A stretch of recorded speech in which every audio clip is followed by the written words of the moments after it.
Has the paradigm in the NBA changed forever because of the Kyrie Irving trade? We'll find out, and we'll get into it with two guests this week on Iceman and Coach.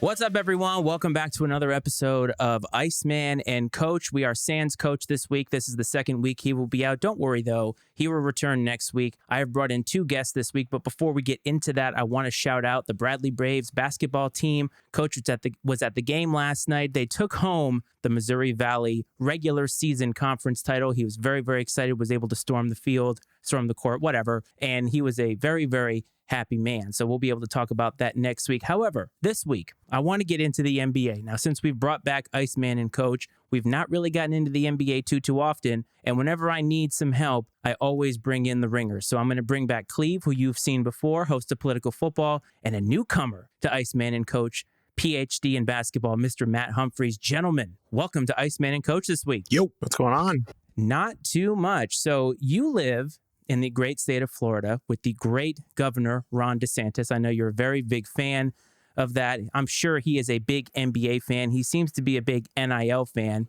That's another episode for another time. But how you guys doing? No complaints down here. I even got a couple of chances to cross off a couple more sports bucket list items off the list since I've been back down, which has been fun. Please elaborate. Within about a week after we moved down, I had a friend of mine got some courtside seats for a Magic game. We were literally right behind the bench, like the row right behind the bench. Nice. It's great seats. They won the game, which was also always a plus. But I love hearing like the banter on the court. Love hearing how much the team they really like each other and get along. Love hearing how they're coached, actually getting into the huddle. It was probably one of the best sporting experiences of my life. It was awesome. Is it fair to say, though, that the Magic are kind of on the upswing in terms of their team, in terms of the franchise? It's been a while since you've been this excited. That's not a shot. I think it's a realistic observation. I tell you, it's amazing what being healthy can do, because outside of the brutal schedule that they had, is I think 8 of their first 10 games were on the road this year, which is not good for any team, much less one that's young. But ever since I think it was the first or second week in December, Magic are 20-16, which is actually respectable. And they're playing well. They've been fun to watch play. They're learning how to win. They're growing every game. They're solidifying rotations, and knock on some kind of wood, they're staying healthy. It's amazing what happens when people are healthy and available. What would you guys think the best seats in the house? Ringside, 50-yard line, courtside, or center ice? So I have been center ice and in the front row. That is nowhere to be. In hockey, you want to be right above the glass. That's the best plate. That's the best seat in the house. I would say actually probably courtside. I mean, I don't think there's a sport that lets you get that close to the action in its closest seat. I mean, baseball front row, yeah, if you're behind the catcher, but you're still not really part of the action. You're front row at an NBA game. Those guys are kneeing you in the face if they're diving for a ball out of bounds. I'd almost rather sitting in the end zone if I'm front row at an end zone. I'd rather be right there when they're scoring. Yeah, but I've done that too, and it sucks when they're on the other end of the field. So for half the game, you're doing this, trying to figure out what the hell's going on. And when they score, you're like, yay, that looks great. Let's hope that they play that on the Jumbotron or the big screen. I don't know. That's a good question, Cleve. I've never sat courtside at a basketball game before, so I really don't know. Well, not for a professional game, but for a high school game and college game, I've sat courtside. But as unexciting as it sounds, ringside is not as exciting as it sounds. It sounds exciting because you get to sit among some people that you would not normally sit around for a fight. But for a fight, if you're in an amphitheater, like in the place over here on the MGM, sitting in the top tier of it, looking down the ring, that's probably the best seat that you can get in the house. You know, it's an underrated event to go to is a live golf event. when you get to walk around and be like right up on it, especially right at the tee box. I mean, you are like 5 feet away from these guys hitting this ball. And I know that when I have a group behind me playing golf, I usually shank it into the woods. I do not know how they perform under that kind of pressure. It was way different than I thought it was going to be. And you had free reign. You kind of could walk around the course as long as you weren't making any ruckus. And you saw a lot more action. So that was an underrated sports event, in my opinion. Nice. I feel like, too, the closer you sit to the action, and I know this was our experience when we sat behind the bench, but you see it on television, obviously, but like, it doesn't matter what sport it is, it's so much faster when it's up close, like right in your face. Like, I was like, oh my gosh, like you see how quickly they're moving on the court. Like I'll be lying if I didn't say I had the Magic game on in the background, but like when you're right there and you're just like, it's not like split second sort of decisions. It's amazing. And you kind of, sometimes you don't always realize that until you're like right there in front of your face. Very tough to be a referee.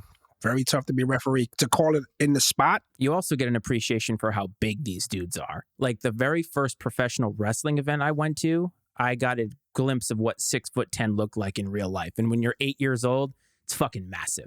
I bet. Listen, I'm 6'3". I'm 6'3", and I've got 7 foot whatever bull standing 6 feet away from me. It's like, oh my God. Like, I feel like, and he's thin, but I still feel like tiny. Yeah, they did not make people like that when I was going to college. I'm just going to put that out there. So I opened the show pondering a question about the paradigm in the NBA. And I think if you go back to July 1st, 2019, everybody thought that the paradigm of the NBA shifted when Kevin Durant and Kyrie Irving signed with the Brooklyn Nets. This is the new dynasty that's coming up, a new empire. And here we are today, almost 4 years later. And I think they had one playoff series victory in that entirety. Kyrie Irving gets traded at the trade deadline this year. And honestly, it was fascinating to me because I think it even goes back during the pandemic. So many things happened between Kyrie and the Nets, the vaccine stuff, which even Clev, you and I have talked about how he could go to the game as a spectator but couldn't work. That was a little ridiculous. And then all the stuff with linking to a documentary that had some anti-Semitic thoughts in it. And the way that they treated him, making him come back with that list, that laundry list of items, seemed a little bit unfair. And so ultimately he gets traded. Well, that causes a ripple effect in which LeBron obviously tries to go and get somebody. And then the Phoenix Suns make the splash of all splashes and get Kevin Durant in what is 100% a win now move. But I wanted to talk about the Kyrie part of it because he's such a polarizing guy. And we've talked about him, us three, on this show and the previous iteration of it. And we wonder if he cares about winning a championship. He goes to Dallas. And so you have two guys who are very much ball-centric. And I hate to say Luka's a me guy, but definitely two guys who are more into taking a volume of the shots, or as Cleve would say, the target share. So Matt, I wanted to ask you about everything that's happened with Kyrie and just your thoughts on where we went from with the vaccine and to where we are now with this trade. I think it should have happened over the summer, right? And for both of them, for both the Nets and for Kyrie. I mean, he clearly was disgruntled. We knew Durant wanted out this past summer too, even though he was being kind of mum about it. It should have happened sooner than it did. Yeah, on one hand, I hear what you're saying. Like, a lot of stuff was unfair. I don't think he's ever done himself any favors either in any sort of regard. And I think I don't know if New York was, or even Brooklyn, either of the New York teams was a good fit for him to begin with. What I think is more interesting is that he's been pretty quiet since he got to Dallas. It's almost as if there's a lesson that he learned, or at least by all intents so far. And I'm wondering, the Nets didn't get nothing back.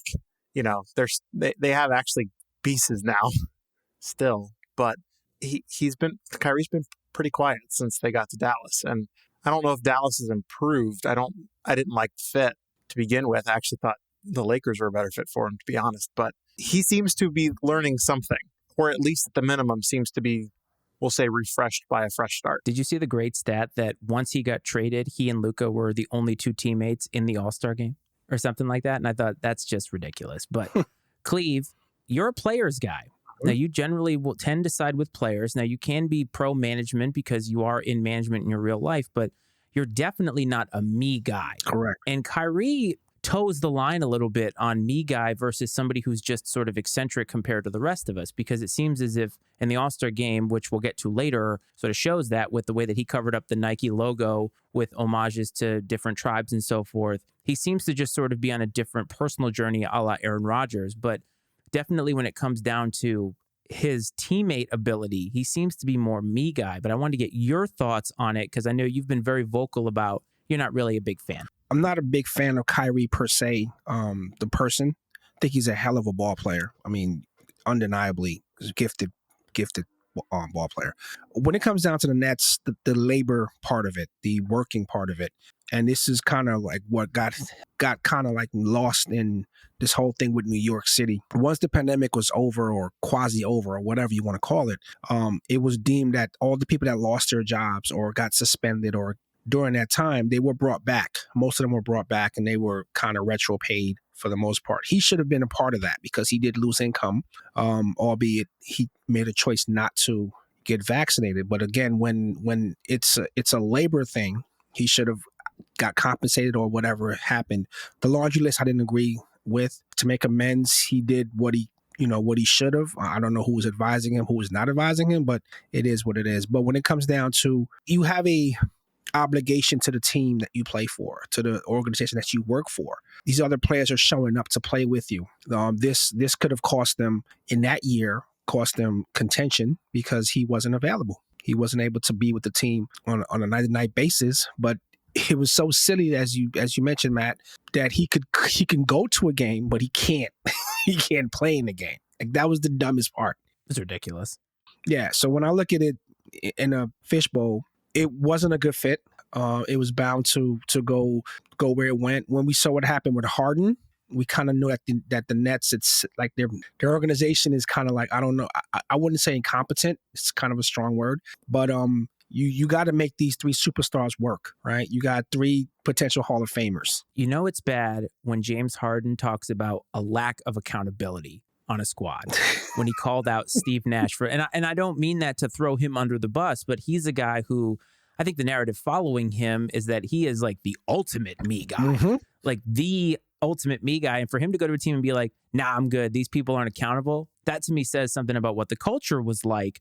But what I want to take is this moment and look at what happened, because the domino effect was ridiculous. Because, Matt, you said that the Lakers were a good fit. LeBron is nearing the end of what I have to believe is his career very shortly. I mean, he can't play like this until he's 45. And I think he's staring at his team, which has been, yes, they won a championship in the bubble, but I would say mostly it's been disappointing, if I'm being perfectly fair about that. And I know chips matter and all that, but he wanted Kyrie. They don't get him. And of course, LeBron, the GM, goes to the Lakers and says, get me somebody. And so they retreading D'Angelo Russell, which I think is fascinating because didn't they jettison him off because he wasn't good enough? Now they bring him back. And so LeBron kind of takes that consolation prize. And then boy, oh boy, the Phoenix Suns basically say, LeBron, go fuck yourself. We're going to get Kevin Durant and we're coming for it. We're coming for all of it. And in this day and age of player empowerment, it's insane. The NBA is nothing like it used to be.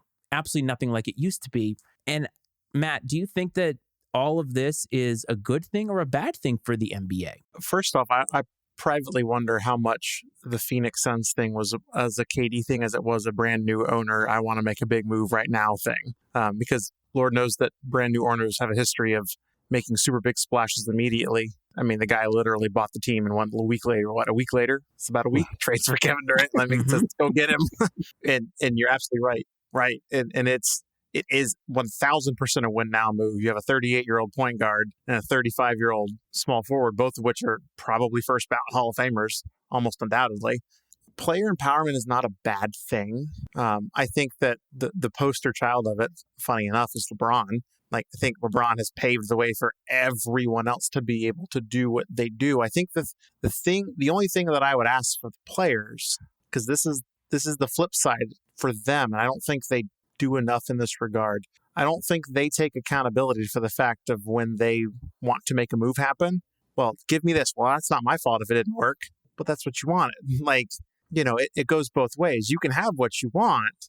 We'll try, especially if you're good and you're bought in, if there's a culture. But at the same time, I also look at teams like Golden State, which is the team that Kevin Durant was on once, has a great culture. He leaves due to injuries and other factors, they kind of crater, get a really good draft pick to a guy they just traded a little while ago, and then win a championship anyway, coming right back. Like, that's culture and being bought in. So, like, player empowerment is important, but it doesn't supersede a culture. I think. But Cleve, isn't there something to the hierarchy, the chain of command? Like as management, you need that separation sometimes because executives do their job, right? Maybe they don't play the game, maybe they haven't played the game, but they are not paid to play the game. They're paid to evaluate the game and spend money based off of these things. And while LeBron is an excellent player, does that make him a good judge of talent? Same with Kevin Durant, right? Kevin Durant might say, I want to play with Kyrie, but does that mean that they're going to be a good fit? And I feel like while player empowerment is a good thing, if you're talking about it from a business sense, it's not a good thing. No, not at all. Because these franchises, if you think about the guys who have been there that have said, I want this guy, and this guy, how many of them have actually won the championship? Not many. So the thing about that is when you let the inmates run the asylum, probably a bad choice of words to go with that there with this new climate. So you're already dealing with a dynamic on the team. Your coaches have to kind of, work with the chemistry that is created from who they have. You bring in another guy or two more guys, you disrupt the power. Now, this player, I'm not going to pick on LeBron, but any player that has enough star power is getting his friends in or getting guys he feels he can play with because he played AAU ball with or he played, whatever tournaments with, whatever. So they kind of make it a 3-man squad versus the other players that are on that team. So we're catering to a 3-person squad versus playing with everyone that's on that team. When we're bringing our 6-man, 7th-man, 8th-man in to play with the ones, how does that work? Because everyone has to get their touches. There's only one ball, but everyone has to get their touches. So I look at it as like, okay, now we went from appeasing one superstar. Now we have to appease 3 superstars. And I saw on Twitter a lot of people saying there's no way that the Suns aren't the favorite to win the title. Sure, on paper. But paper doesn't win you anything. Correct. I think team chemistry does mean something. And you're bringing in Kevin Durant this late in the season, right? Like the Phoenix Suns have been to the finals. They imploded last year, I believe, against the Dallas Mavericks, right? And they're trying to win now because, as Matt pointed out, they're there. They're on the cusp. They're so very close. But just because you bring Durant in doesn't mean Durant is going to buy into, hey, maybe if I take a step back, this team is going to win. Maybe he will. But to me, Kevin Durant has tried to, at every turn, prove that he's the greatest player of this generation, and he gets butthurt on Twitter every time somebody suggests something different. And so you're bringing him into this team with a guy, Chris Paul, who is a veteran. Like, that guy is so well respected around the NBA. And does Kevin Durant think he's going to come in and play second fiddle to that? That part is the big question for me. And while, yeah, maybe it's a great move from a new owner, does it make a lot of sense and does it translate to the championship? Because if they don't win a championship, they're shit out of luck. I think he's the ultimate mercenary when it comes to, of all the players that we can talk about. I think he's just the kind of person that would just come in to get his ring and then get out. He proved it when he went from Oklahoma City to the Bay. And when things didn't work out, because I think it wasn't him. I think it was him and a couple other characters on that team, Draymond and some other guys kind of not making it work, where they could have won another championship with him. But obviously the chemistry got blown up. So, he parted ways. And then he pretty much did everything a teammate could do for Kyrie, defended him, stuck up for him. I mean, anything you could do to play with the guy, and it ended up not happening. So, in addition to that, though, he's also been like the most malleable superstar when you think about it. Like, he's integrated well. I don't think that he fits in. Question is, I don't think the question is he going to buy in? I think that's fine. I think the question is, can you make a midseason trade and win a title, which isn't not a common occurrence. I think the last that I really remember, I think the last one to make a big splash midseason trade and win a title was the 2004 Pistons when they got Rasheed Wallace midseason. And they still only averaged 78 points a game. As everyone did then. But that was that was a literal hand in glove fit for that team. Mm-hmm. And Kevin Durant could be a hand in glove fit for that team, but just statistically speaking, the odds aren't in their favor in that regard, because that's not a common thing that you make a big splash mid-season trade deadline and now you're winning a title. But isn't that different though? Because 2004, Sheed isn't Kevin Durant. He's not the best player in the league, and you're trying to capitalize on what is almost the best player in the league. I mean, he's a guy who you're like, oh, maybe we're this piece away, and we go out and get the right guy. Like, you go out and get Kevin Durant, it's not like, yeah, we're just this little nice complimentary piece away. Like you're going out and getting the guy. True, but you got to remember she was the guy where he came from. Yeah, where he came from. But for that team, I'm saying, is they needed what he brought to the table. You made trades that way. Yeah. The Phoenix Suns have a lot of great pieces, and bringing in Kevin Durant, it's like the Bucks bringing in Tom Brady and saying, yeah, we were just a Tom Brady away. Yeah, that's a good point. That's a very good point. That's true. I mean, just the way I see it. And I just think it's so fascinating because I'm not somebody who pays attention to NBA trade deadline day because most of the time they're trading for cap space 3 years down the road and you're getting rid of all these albatross contracts and stuff. And then it was like boom, boom, boom throughout the entire day. I thought it was fascinating how it all centered around Kyrie and how the narrative starting 2 years ago all the way to now shifted the NBA and shifted the way that this playoff run is going to be. I thought it was interesting. But speaking of Kevin Durant, so our boy Stan Van Gundy, I'm a big fan. And he likes to say things on Twitter. I think Stan is actually a great Twitter follow. I think he has a lot of knowledge and he's been doing pretty great, I think, for broadcast. He was talking about how today, and this, Cleve, touches on your profession, how today we have more knowledge on nutrition and health, right, and performance, and yet there seems to be a higher percentage of players getting injured. And Kevin Durant responded to it and said, I think he said, Stan spitting or something like that. And Stan went on this long diatribe and Kevin's like, yo, Stan, I agree with you. So, Cleve, in today's era of load management, where you've got all of your star players, and you can thank Greg Popovich for this, but sitting out, trying to save themselves for the playoffs, and yet we have more injuries. And do you think that load management is really working, I guess? So, putting my trainer hat on, the thing about load management, and this starts now when these guys are playing AAU ball and when they're younger. Because we're starting to see a lot of injuries in younger athletes that they don't get until like they're older because they're playing so much volume basketball. The amount of tournaments that these kids play, in high school and in college, and then you got G League stuff and stuff like that. So it's a lot of basketball on them, basically. Not, and then for every guy who's doing like a LeBron thing with spending $2 million a year on your wellness package, a lot of guys don't have that kind of wallet to do that.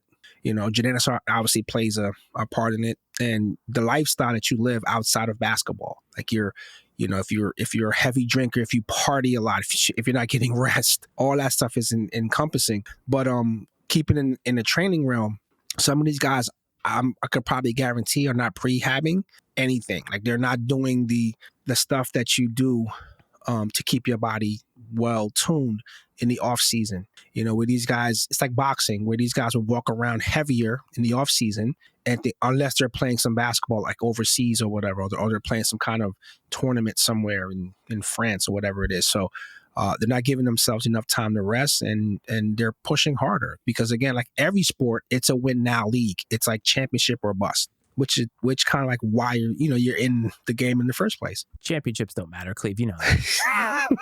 So that's a lot of guys in the Jordan era.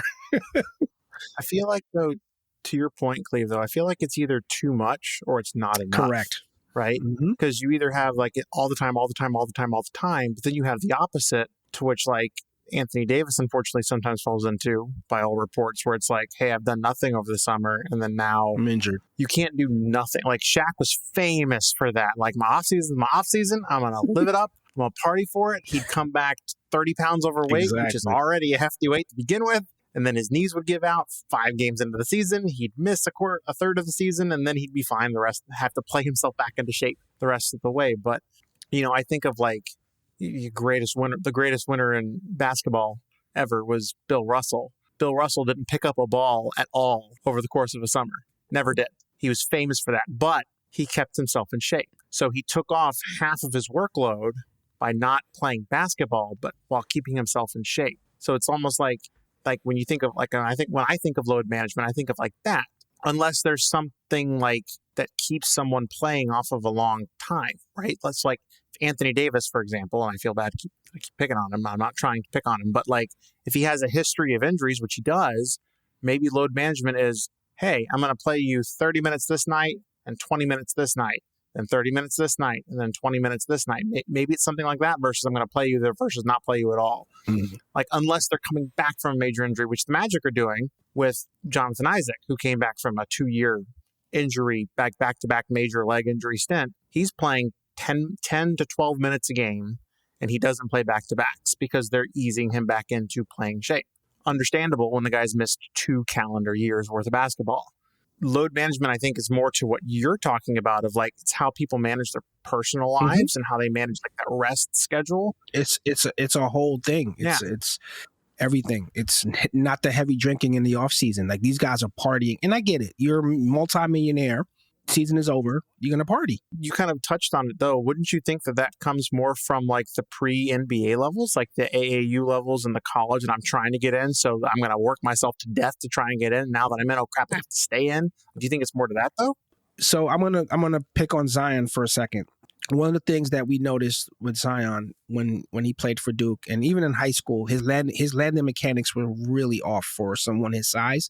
The way he would explode up and then he would land, you're like, that's a knee being blown waiting to happen, or ankle getting blown waiting to happen. Just the way he moves, right? Teaching those biomechanics of how you work in your own body is what I'm talking about, because he's played a lot of basketball. You know, like all these camps, all these tryouts, all these, tournaments that these guys might get into, because for every guy, there's a guy that's traveling, that's crisscrossing the country just to get a thing. I think of this kid that won the dunk contest. Like, he's a perfect example. He's every chance he can pick up a basketball in front of somebody, he's doing it. I'm pretty sure of it. He's trying to get looked at. He's trying to get noticed. He's all over. And that's part of it too, is that you don't give your body a chance to rest and slow down. I think the two of you missed something on this. First of all, Anthony Davis does plenty in the offseason. He has a lot of shopping to do for all the street clothes he's going to wear, for all the games he's going to miss, okay? He's doing a lot. And as far as Bill Russell is concerned, he was probably apprenticing with all the plumbers and carpenters that he was playing against back in the 50s and 60s.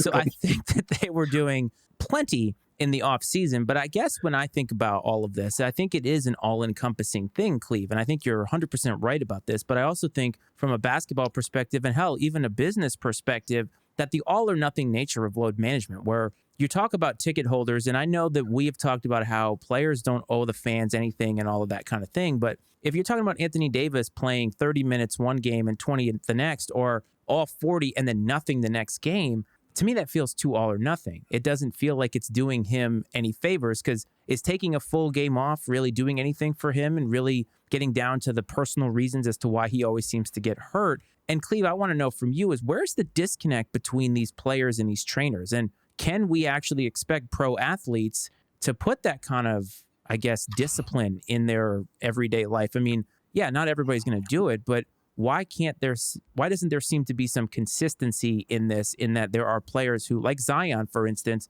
who should be the best player in the league or close to it, but for one reason or another can't get that discipline element down no matter what the trainers do for him? I'll give you one name. I'll give you Kawhi Leonard. What happened with him in San Antonio? Like, whatever trainer or doctor he didn't trust, it blew up into this thing where he felt like that trainer or that doctor worked for the team. It wasn't his guy. So that's kind of like what happens. LeBron has 2 trainers that, I don't know if he still has his regiment, that he works with all year round. One guy is pretty much the off season, getting him ready, and then the other guy is in season, right? And they work in tandem with a team, because I think Kobe had this type of setup too, where they had their nutritionist talking to their trainer, and their trainer talking to their masseuse, and the masseuse talking to the chef, and everyone's talking to each other, trying to keep these guys, because how many Ferraris are you going to buy? So if you can spend that time into longevity for your career, why not do that? So I think it's a level of trust, because a trainer, I mean, you and I train, we've been training for the last few years. You trust your trainer to have your best interest. And again, as a trainer, you have this guy's career in your hands. Right? You're not going to, you're going to be risk adverse to having them do dangerous things, basically. Some of these guys are doing things that may put them in jeopardy with their trainer. Like, they might go rock climbing and take a fall. Like, again, you're a world-class athlete, but you're playing basketball. I just think the disconnect comes down to that. That's not my guy. That's your guy. And if most of the trainers might be like a DPT, which is like a doctor of physical therapy, where they may notice something in your gait and how you walk or how you run, and telling you like, hey man, you've been doing this all your life. You need to repattern that, or you're gonna blow your hip at some point. And then if you blow your hip, you're done. And they're not trusting that. And that's not my guy. He's telling me some bullshit. I don't want to deal with that. Culturally, they're never going to get out of that, though, right? No, it's as an athlete, you have to have that. And the three of us have played sports. You don't want to be told you can't do something.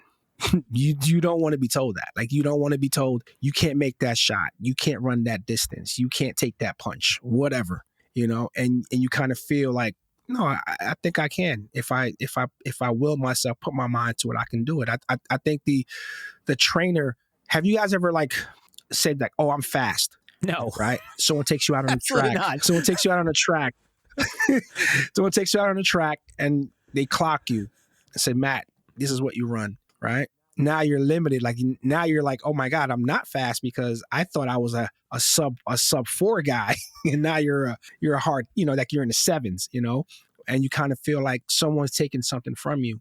So I think when injury happens, and as you guys know, it's when you're coming back from an injury, you still have that level of fear because you don't want to go back into that injury cycle. Mm-hmm. And you feel like, shit, I'm lost at fearlessness, How many guys were doing like what Rodman's doing now in the league, diving head first into the stands for a loose ball? No one's doing that. All these guys are going into business for themselves. And speaking of guys who go into business for themselves, JJ Redick, Matt, I want to bring this to you because we've also discussed offline and on air the legendary stories of Larry Bird. And I did mention a little earlier about Bill Russell, about plumbers and carpenters and so forth. And I'm pretty sure JJ Redick was behind that one too, or said something very, very similar. I think it was Bob Cousy that he took a shot at, right? And JJ Redick said that when he watches footage of Larry Bird go around the elbow or whatever, he's never got anybody on him. But when he watches guys today, they constantly have guys on him. And the game is more physical now than it is today. And yet somehow we have more injuries. And Larry Bird had his back injury, but played, over a decade of solid elite basketball, winning multiple championships, being literally like the best player in the league. Where's the disconnect between JJ Redick and all of these former players like Larry Bird, Bob Cousy, and so forth, who clearly played in an era where it was much more physical, much more difficult, but yes, maybe not as aesthetically pleasing, and maybe the other players weren't on the same physical level as a lot of players are today? I've had a theory for a long time that I think that players who play modernly and look back into some of those like 80s and 90s generational basketball, I think that they substitute skill level for physicality when they're thinking about it. Because like if you look at like skill level, man 1 through man 15 on a roster today, I think there's by and large a higher skill level in today's game than there was back then. I mean, shooting percentages alone dictate that, regardless of the fact that you're not allowed to play defense at all like anymore, which is why everyone's going off for 70 a la Damian Lillard last night. No championships. But right. But from a physicality standpoint, those people who didn't have skill back in the 80s were the people that would knock the lights out of you when you come off of the screen. Like, why was Larry Bird so open? Because one of his teammates destroyed someone on a screen, left him on the ground, so Larry Bird's wide the hell open. I disagree in level of physicality, but I think that gets confused with people comparing skill because they are more skilled today. But still, I would argue that the stars of any era are just as skilled to play in any era. I was going to second that. Every era has generational athletes. So if you looked at any one of those guys that weren't a name on those teams, they would clean someone else's clock. Some regular guy coming out of a bar in a bar league went and played ball with them. They would be a superstar to that guy. You just have to have these generational athletes sprinkled in on each team in the era. The only thing I'll give the old era is that there wasn't enough teams. Sure. So, of course, getting a championship, I mean, you're only beating like 10 teams or whatever the number was. But that's the only thing I would give them. But again, I think you made a very good point about the physicality being married to that's not tough. And I'm like, I mean, you could be a bruiser, but. Yeah, like think of the 86 Celtics, which is considered one of the greatest teams of all time. Probably, and I can't think of a better one, probably the best front court of all time. Like hands down, the three of them. You had Bill Walton coming off the bench at center. Do you know who the third string center was? Greg Kite. Greg Kite is the freaking poster child for I don't have skill and I'm just going to hit people, right? Enforcer. Yeah. Enforcer, the Bill Lambiers of the Everyone week. had enforcers. Like, how many enforcers are in today's NBA? Like, you want to tell me it's more physical? Like, they're more worried Yeah, about being liked on social media than they are about setting a hard screen. exactly. Like, it doesn't add up. Like, Rick Mahorn would kill someone in today's NBA. Charles Oakley would kill someone in today's NBA. Quite literally. Like, yeah, like it's not, the physicality was so much more back then, and they were allowed to get away with it. The refs wouldn't call it unless you were like bleeding. Whereas today, you can look at someone funny and it's called a foul. So you want to complain about physicality? That's the evolution of the game, though. Like to take away what the skill was of the players from back then because the game is different today and all that stuff. Like, I think the one thing that we always do, I don't mean we, the three of us, I mean just we in general in terms of analyzing former eras, is we make the assumption that if we bring guys forward, that they wouldn't be privy to today's technology and knowledge and all that. Like Larry Bird would still look like he looked like back in the 80s today. If Larry Bird came into the league and had everything that was at his disposal with all that talent, Jesus Christ, would he be ridiculous today? Like we wouldn't be talking about Steph Curry. We wouldn't be talking about Damian Lillard being the best shooter in the league. It would hands down be Larry Bird because he'd be throwing up 50 burgers every friggin' night. And to kind of tie the two topics together, wouldn't you say there might be a correlation to the lack of physicality and the increase in injuries? Whereas like back in the day, more physicality, less injuries, isn't it correlate the same in football, right? Like they can't touch each other during practice, so they go in a game, get the lights knocked out of them, and now they're not playing for 5 games. I'm not as privy to football pre like 2000 as like you might be, but like I would imagine that there's less. I mean, long-term injuries is a different thing when it comes to football, like head injuries and head trauma and things like that. Like that's not a joke, but like I don't know. I feel like there's a correlation with the less physical you're allowed to be in a game. Today, you can't do anything in the NBA, whereas back then you could. They played through all that because they were used to that and they were conditioned to that physicality, so they built themselves up to resist that. Versus today, we're not allowed to have that. And so if they get hit, they get hurt. The only sport that I can think of that uses the word load management is basketball. I mean, people talk about the propensity of games they play, but baseball plays double that. And you can still see your favorite ball player, most of the time. Yeah. I mean, to be fair, they're just running around a little diamond and not running back and forth on a court, doing all that stuff. But Cleve, in football and basketball, though, there are more non-contact injuries, I think, than there ever has been. And that part of it is fascinating. Like tearing your ACL used to be a death sentence. And now it seems like we got a guy every single week in the NFL tearing his ACL. And they come back and they have a whole new career. Yeah, but that's what I spoke to earlier about the prehab stuff. You guys know what rehab is, the audience, but prehab is doing these movements. They call them CARs. Doing these movements to the point of nauseum, where your body gets to kind of simulate being in a certain position.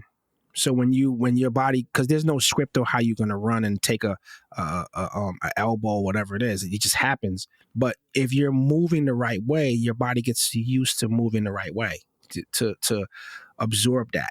So it's the prehab stuff. It's the massages and all the other things in the off season. Like should be swimming and doing other off cuff stuff other than just playing basketball. Like that's not training. I'm just going to play a pickup game in the off season. No, you need to do rowing. You need to do some running, swimming, whatever else. So we all three of us love to talk about eras and kind of tying all of these topics together. Let's talk about LeBron, because LeBron is probably at this point the most famous person to be compared to other eras because of the Michael Jordan debate. And he did something truly incredible a couple weeks ago, and he broke, I believe, the all-time scoring record, Kareem's all-time scoring record, and cue up all the people like Stephen A. and Skip Bayless about whether he's better than Michael Jordan and all that stuff. I want to bring that here because I feel like this is another one of those debates where recency bias seems to creep in to a lot of people, because I think if you're comparing LeBron and Michael Jordan, it's almost apples to oranges. But I wanted to open the floor to both of you, and you can decide who goes first, about what LeBron's career looks like and how much of that GM LeBron affects his legacy compared to, say, a guy like Michael Jordan. Go ahead, Matt. To credit LeBron's greatness, Obviously, doesn't matter who breaks the scoring record. That's not a small feat to break, which kudos to him for that. What I think LeBron has done better than any other basketball player who's ever played is being able to play at the level he plays at, even still today, for as long as he has, is unmatched. To his credit, that is unmatched. With that being said, I think that where he gets killed, when comparing personality types of players even, I don't think he's ever had the same killer instinct as like a Jordan. I don't think he's had it as like even Bird. We were talking about Bird a moment ago. Like I think Larry Bird would kill somebody before LeBron would. Even guys like Magic Johnson, like I don't even know if he would be like a top 5 I'm gonna kill you kind of player. As far as like I'm gonna win this game at all costs. Like if you had to pick one player to win a game for all the marbles, are you picking LeBron James? I'm not. If I'm picking a player to build 20 years of a career on of success, it's hard to bet against that. But one game for all the marbles, I would take Kobe before I would take him. Mm-hmm. Mm-hmm. People with that killer mindset, like he's never had it. He will always make the correct basketball play, but it's like, cool. I'm glad that Damon Jones is wide open in the corner. Take the damn shot, LeBron. Was that his first ever shot in the NBA? Like if you're dishing off to a wide open Dwayne Wade versus like Hurd, I got you, man. Like make that pass, but like you're making a pass to who? Like, yeah, take the shot. Yeah, there's a reason LeBron is the highest played player on the team. But I think that the GM LeBron is, or Le GM as he's affectionately known as. It's pretty good. I think that has hindered what could have been his overall success. Like, kudos to him for getting the championships 8 times. How many players did Michael Jordan woo to the Chicago Bulls? How many players did Michael Jordan have an influence on the Chicago Bulls? He didn't care. He just made sure he was ready to go and that whatever he was surrounded by was going to be as best ready to go as possible. And someone else, who granted he didn't like very much, put that team together and deserves a lot of credit for putting that team to get those teams together and continually retooling them. Even you're like, you know what? Bill Cartwright's 100. Let's see if we can go find somebody else.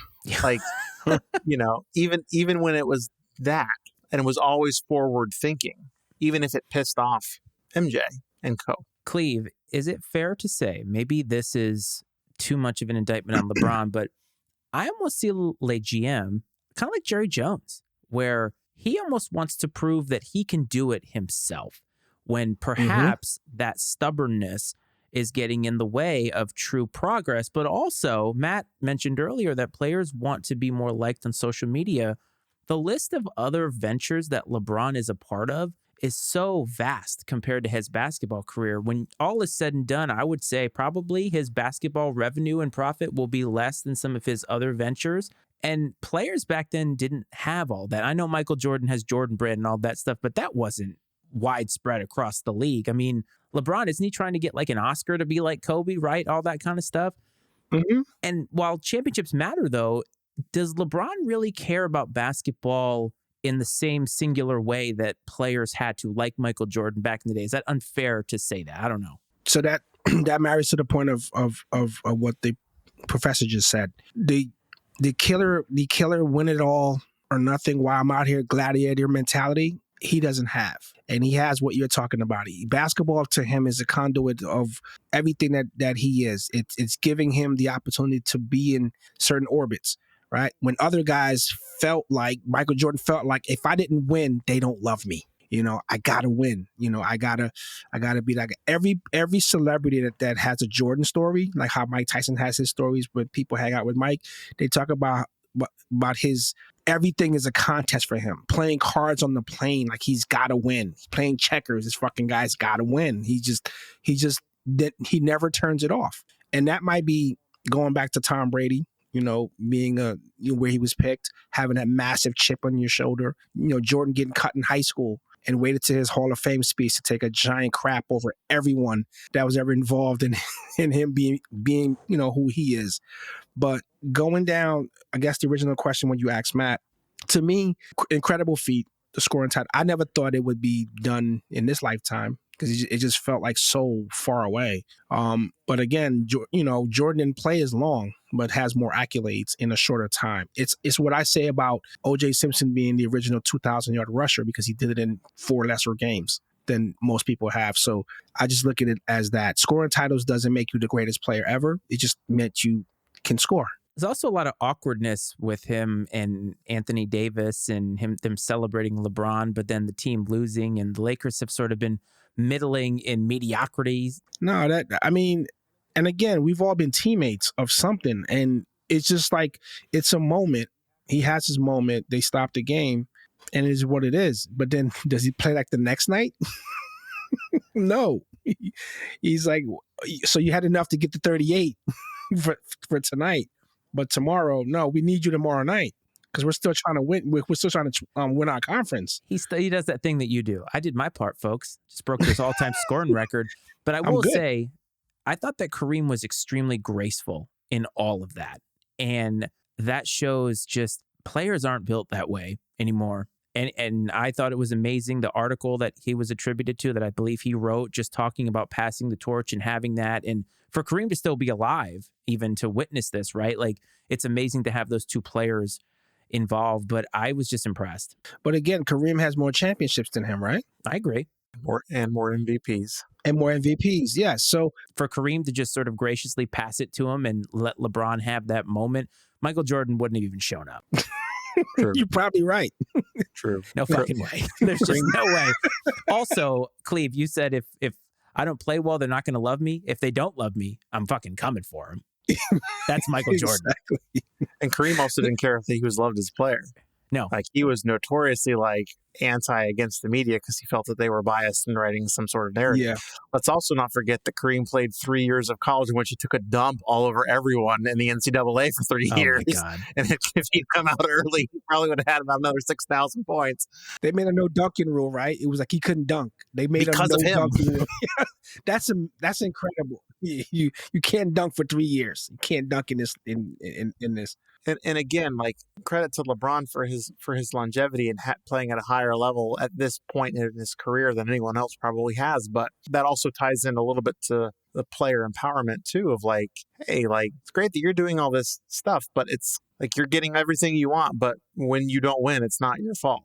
Exactly. That's exactly the point. It's exactly the point. That's what a guy like MJ can dodge, because MJ never said, hey, I want this guy on my team, and then didn't make it work. But MJ just never didn't make it work. So they let Dennis Rodman go off on weekend benders in Vegas and then come back, and he had a 28 rebound game or some shit like that, right? And win a game. Michael Jordan wasn't the guy who wasn't going to be accountable, right? He wasn't that guy. And even at the end of The Last Dance, one of the goosebump moments, the entire thing, when he's like, if you don't want to play that way, don't play that way. And he got emotional. He had to cut it off because he's actually crying about how competitive he is and how hard he is on his teammates. I feel like LeBron is hard on his teammates when they don't make him look good. I think you're 100% right. I think it's like I said, basketball is not his identity. It's something that he does. For these other guys, basketball was their identity. They, from the Dr. J's, anyone you think of, you're synonymous with that. To me, LeBron's synonymous with the things that he does all around. And I actually respect him more for his off the court stuff, like the schools and all that. I'm totally into that. But as you guys know, I'm an MJ guy, will always be. There's no convincing me unless you're gonna brainwash me in a room. There's no way that I would to win a game for all the marbles, as Matt said, Jordan or LeBron. It's Jordan 100% the whole way. And that doesn't mean that LeBron doesn't want to win. I think LeBron wants to win. I think LeBron accepts a loss better than MJ does. Oh yeah. I think everybody accepts a loss better than MJ does. Let me just LeBron is not going to be watching the iPad, listening to Gary Payton talk about Michael Jordan and be and do that whole thing. And I took that personally. That's not going to be LeBron, although he does take things personally, but not the kind of things that Michael Jordan did. But Matt, I'm going to put you on the spot here, because right now the early predictions are that Bronny is going to be drafted by the Orlando Magic, and LeBron has been vocal about wanting to play with Bronny. And this goes for any franchise, but I'm putting it on your lap because you are the resident Magic fan. But would you sign up for that? with the hope of a championship, or would you rather them be mediocre and not even deal with it? If Bronny was 3 years older and we had this conversation 3 years ago, I might have a different answer. But like today, that's an absolutely not. Not just for the sake that the Magic are actually in a positive trajectory with a positive core for the first time in I don't know how long, but I don't want that on my team. At best, I may be getting one title, which granted is one more than the Magic have. I'm very aware of that. But I'm not giving up half my team just to have a year of LeBron and have a feel-good story of LeBron playing with his son. Maybe if Bronny gets drafted by, and I'm going to spitball here, Charlotte, which would be hilarious. Oh, yeah. Not just having Jordan or LeBron play for Jordan, but like if something like that. Jeez. But I would not want that. I would not trade for that unless I literally had literally no future. Michael Jordan would draft Bronny just so that possibility had to go over LeBron's mind to be like, you might have to play for me. Imagine that. That is brutal stuff. So, Matt, I just want to put you on the spot there. But before we get to the last segment, I want to bring up the All-Star game because this is just an outsider's opinion. Anything happening in Utah is an unmitigated disaster. And I thought that having the All-Star game in Utah, the Jazz obviously had a great run, the Jerry Sloan years and all that. And there's nothing wrong with celebrating the basketball elements of it. But in today's society, bringing back certain people that have problematic, and that's using this term lightly, issues from their past, I felt like the NBA just completely forgot or intentionally decided to ignore bringing back Karl Malone for all of these festivities and making him a big focal part of it. And he impregnated a 13-year-old when he was in college. And then all of this comes back up because this is what happened. And Karl Malone's like, yeah, I'm not talking about that. I thought the whole thing was completely tone deaf. And to be capped off, the cherry on top, the game sucked. Most of the players didn't seem like they wanted to be there. Some white guy from Georgetown won the dunk contest. Where are we? The Karl Malone thing is kind of disturbing on its ear. And that kid actually played in the NFL. He played for the Ravens for a couple of years. Yeah, something like that. It's just I mean, I don't know what they were supposed to do because it happened so long ago. But the optics, being that guy in the room, I'm like, I don't know if we should. I mean, we have a lot of other players that we could bring in that were just as magical. But I don't know if we can bring this guy in because in this day and age, with this cancel culture and all this stuff that goes on, this is probably not what we want to do. And I just think someone didn't read the room. Let's also not forget that one of Karl Malone's children has more championships than he does. Woo! Damn. Matt, I mean, God, that just totally derailed this whole thing. Karl Malone, here's the bus, just sit under it, and Matt's going to run you over, back up, because that's what just happened. Yeah, with that. right. Woo! No, I agree with you, Cleve. I agree with all of that. And it's not that they wouldn't have done, it would have been an improvement, but it wouldn't have been like a drastic improvement if they had brought in like Stockton, for example, who's also said some pretty polarizing stuff here in the last couple of years. But he was there too, by the way. Yeah. So they had the double whammy. But Cleve, you said that they can bring anybody else, and I'm like, there isn't. Please Yeah. elaborate. Yeah. I would love to know who. Well, again, bring when you some guys Darren said, Williams. Give me some Darren Williams. Come to the All-Star Rudy game. Gobert, bring him back. Nah, but I don't know how they picked the locales for this thing, but obviously, having in a cold weather city, I think one of the places had like a sneaker shop in like an ice palace. Yeah, I was like, it was like 28 degrees inside the store. Like, what? But you're having it in quite literally one of the most conservative cities in the entire country, to the point where you're having all of these people go there, rowdy fans. And I don't know, I just felt like it was a weird experience altogether. And to me, even though Adam Silver is probably the best commissioner in sports, it just proves that All-Star games, they need to go. Like, they're just not relevant anymore. The thing about, versus the NFL, the NFL has their after the season. This is in mid-season, just like like baseball and hockey, which in mid-season, how hard are these guys going to play in a All-Star game when they, literally a week later going back to like their regular schedule games? I think the problem is that they complain about not making the All-Star game, and then they go and they show up and it's like they don't care. And it's like, well, you can't on one hand complain, right? And then, well, the fans are voting in the most popular players, right? I don't know. I don't know if they're really hard checking these numbers that guys are having. Some guys are obviously coming in on merit, and then some guys are coming in as this like, oh, this guy has 1 million people on social media, and he has he's a stylish guy, whatever it is. Like I said, the kid for the dunk contest, they brought in someone not only that no one's never heard of. Technically, I mean, he's trying to get somewhere, but no superstar wanted to do it. They never do. That's LeBron's fault. Yes. I'm going to hold that one to LeBron. Like, he's the one that killed it. Yes, that's right. He's the one that killed it. But of course, that's a YouTube short waiting to happen right there. Right. But of course, nobody wants to play in the All-Star game. I mean, we just spent half an hour talking about load management. You're going to not play the 4 games leading up to the All-Star break, and now you're going to go play in the All-Star break. Hope you don't sprain your ankle. Like, of course, nobody's going to do that. And of course, it's going to be in a place where I would bet if you polled most of the NBA players and you said, what are your least favorite places to play? Utah would be top 3. Almost unequivocally across the board, unless you have to play in Utah because that's the team you're on. Like, it's so like I mean, I didn't watch the All-Star game. I haven't watched an All-Star game in a couple of years because there's no point. Like, the players, there's no effort. It's not incentivized. Like, if you incentivized it for them, then perhaps they would. But like, yeah, the fans picked 10. But with what? What would you? I mean, they're multimillionaires. Like, what would you give a guy? Strippers, which are in abundance in Utah. I was going to say not in Utah, but maybe in other cities. I mean, the NFL had a horrible All-Star weekend as well. I mean, it's, what they did. And I get it. You got to entertain the fans. But I wouldn't be so far-fetched to do away with it altogether. Just give these guys a week off. So fuck it. Guys, take care of yourselves, whatever, and we'll come back. But I didn't watch the game. Even the highlights, I'm like, I can't even watch some of this. Like, people weren't even going by. And the last All-Star weekend I watched was literally the Vince Carter, like that dunk on, what was that, 2000? My goodness, Cleve, it's been that long? Yeah, I just don't, because you know what it is? It's a lack of defense. Like, guys are going to just let people blow by them. When Kobe played, obviously, Kobe was like, hey, they're keeping score. I'm fucking playing ball, right? Kobe didn't give a shit. Kobe's like, I'm playing ball. Like, we're out here, people are watching.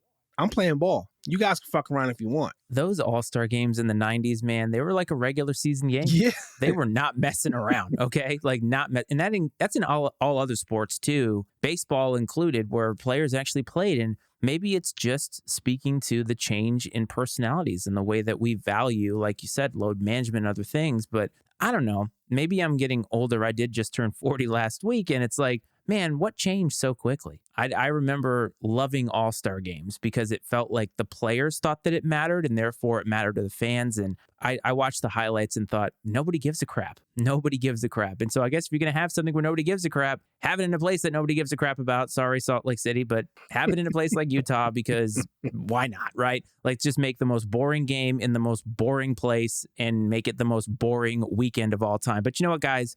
We're getting close to the end. And I think we need to bring it back a little bit. We've been kind of negative, talking about Karl Malone, taking a shit all over Anthony Davis. And we're going to go into a segment that we call Of the Week, or OTW. But I do have something that I have for you.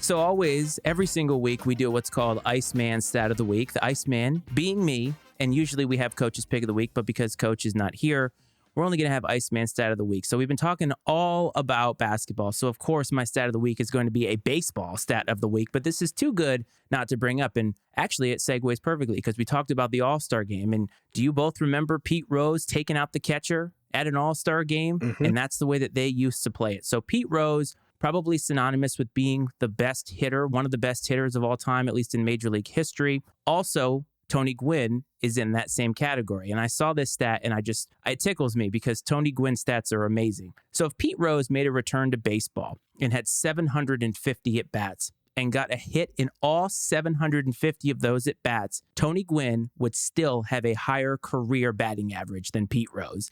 That tells you how great Tony Gwynn was, to the point also that I believe he had 19 seasons where combined he struck out less than some guys do in one season now. Wow. Yeah, Tony Gwynn was amazing. So there you go. A little stat of the week that I couldn't pass up. I wanted to find a Larry Bird stat. I'm sure there's plenty of them, but this one just really tickled my fancy. So, guys, we have come to the end of the episode. I thought a very great episode, bantering back and forth about all things NBA. I mean, we're pushing toward the playoffs now. Gosh, Matt, play-in tournament might be in play, no pun intended, for the Orlando Magic right now. So we may have to return to you as we get closer to that. We're definitely going to do a live look-in when the Magic take Bronny so we can see your reaction. And I think that would be great. So we'll have to pencil that in for 2024. But Clev, to you and then to Matt, do you both have any parting thoughts? Most of our conversation in the second part of the show centered around load management. And, if this ever gets to any player of any sport, obviously basketball, there is something to be said about taking yourself or taking a family member or your kid to a game. It might be your only game that you're going to get to go to. You might have to scrape because tickets aren't cheap and you're sitting out because you just don't feel like playing. If you are really injured and you can't play, I get it, or you're hurting, I get it, because it's demanding sport. But if you're just going to sit out because you just don't feel like playing because your opponent is Utah, no offense, and you say, you know what, I'm not going to play tonight. But then someone drove 150 miles in the freezing cold with their kid. They come in and the team that's fielded is not the lineup that you wanted to see. It's fucked up.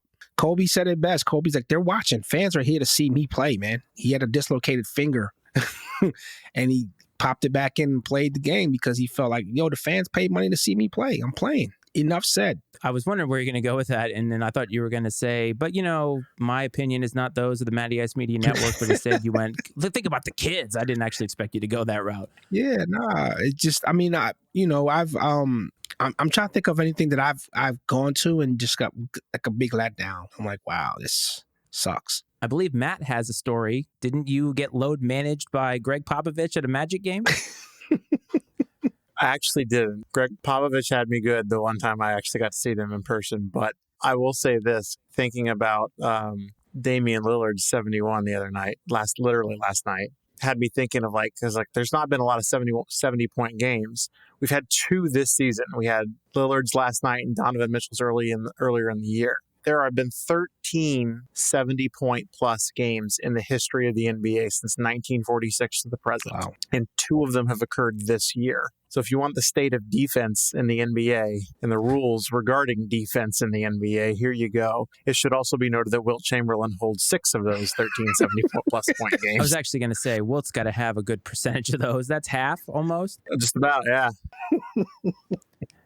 including 7 of the top 8. Jesus. 6 of the top 7. Plus, if you count the 10,000 women he allegedly banged, then he had quite the life and career in many respects. So before we get out of here, I want you to support the Pub Time Podcast. Coach will be back next week. He and Ryan are always doing fun stuff. So please check them out wherever you find your podcasts. And as always, support the Matty Ice Media Network, where you can find other podcasts like Cleve's The Manual and also Political Football.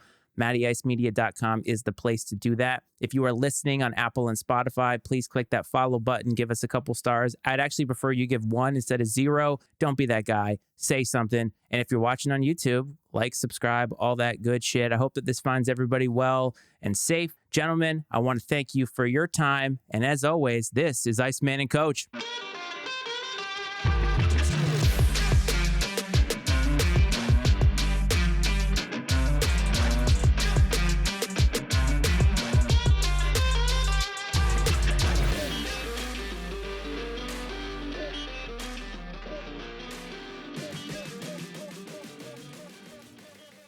The opinions and viewpoints expressed on the Iceman and Coach Sports Show are those of Matt Freitz, Brad Powell, and their guests, and not necessarily those of the Matty Ice Media Network. The Iceman and Coach Sports Show is exclusively owned by Matt Freitz and Brad Powell, and is brought to you by the Matty Ice Media Network.